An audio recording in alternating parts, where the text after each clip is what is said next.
তো আমার এত লজ্জা করছে, তোমাদের কি বলবো। সেটা হচ্ছে যে শুনেছি আমার শরীর খারাপ, তো আমার শরীর খারাপ শুনে আমাদের দেখতে এসছে, তোমাদের দেখাচ্ছি। আর তার সাথে আমার জন্য যা নিয়ে এসে আমার আরো অসুস্থ ফিল হচ্ছে, লজ্জা পেয়ে গেছে। তো এসে গেছে সীমা, আর তার সাথে হচ্ছে মৌ ক্রিয়েশনের মৌ, আর তারপরে অসুস্থ রোগীকে দেখতে এসছে, দেখো না এত, আবার এত বড় বড় কলা নিয়ে বলছে কি রোজ তুমি কলা খাও। আমি বলছি আমি সিঙ্গাপুরি খাই না, আমি কাঁঠালি কলা খাই। ও বলছে ছোট ছোট কলা নিবি না, বড় কলা নিবি। ওই জন্যে ও সিঙ্গাপুরি সিঙ্গাপুরে একমাত্র বড় এত এত ডায়লগ দিচ্ছে, এতে কোনো গুণ নেই, কাঠি কলার গুণ আছে এখন জানে। অতি ব্লগর আমরা রোজ দেখি, তুই জানিস তো কাঁঠালি কলাই খাই আমি। তুমি তো আমাকে বললে যে তুই বড় কলা আনবি।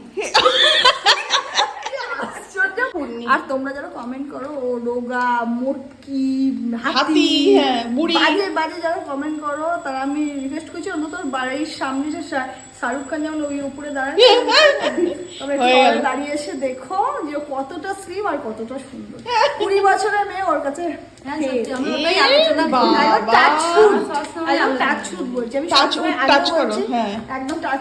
আমি সবসময় বলি আমি ওর বাড়ির কাছে থাকি, ওকে আমি প্রায় দেখি, রোজ রোজ ওর সাথে আমার দেখাশোনা হয়, আমি জানি।